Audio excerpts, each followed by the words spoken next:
एक छोटे से गांव में एक बूढ़ी दादी रहती थीं। उनका कोई नहीं था, ना बेटा, ना बहू और ना ही कोई पोता। उनका घर कच्चा था और रोजी रोटी का कोई ठिकाना नहीं। बस एक पुरानी सी मुर्गी थी जो उनके साथ रहती थी। दादी उसे प्यार से लाली कहती थीं। लाली भी दादी से बहुत लगाव रखती थी, जैसे वह उसका परिवार हो।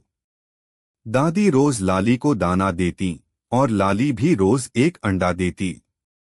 दादी वही अंडा बेचकर 2 वक्त की रोटी जुटाती। कई बार जब दाना न हो तो दादी खुद भूखी रह जाती, लेकिन लाली को भूखा नहीं रखती। लाली भी जैसे समझती थी कि दादी कितनी मुश्किल में है, वो और मेहनत से अंडे देती ताकि दादी को कुछ राहत मिले। एक दिन गांव में मेला लगा। दादी चाहती थी कि कुछ अंडे बेचकर एक गर्म चादर खरीदे, क्योंकि सर्दी तेज हो गई थी। लेकिन उस दिन लाली ने अंडा नहीं दिया। दादी थोड़ी उदास हुई, पर लाली के पास कुछ और ही था। वो भागकर अंदर गई और कुछ देर बाद एक छोटा सा बक्सा लेकर आई, जिसे दादी ने पहले कभी नहीं देखा था।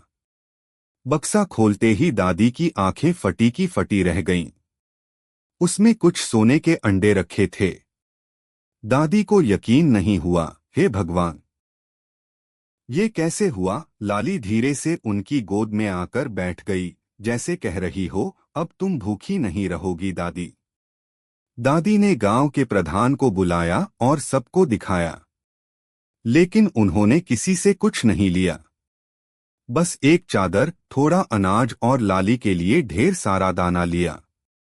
वो सोने के अंडे उन्होंने गांव के मंदिर को दान दे दिए ताकि किसी और भूखे को मदद मिल सके।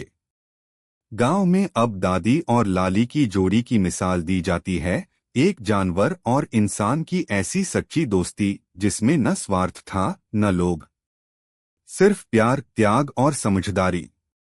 सीख है, सच्चे दिल से किया गया प्रेम और सेवा कभी खाली नहीं जाता। कभी कभी छोटी सी मदद भी जीवन को चमत्कार बना सकती है।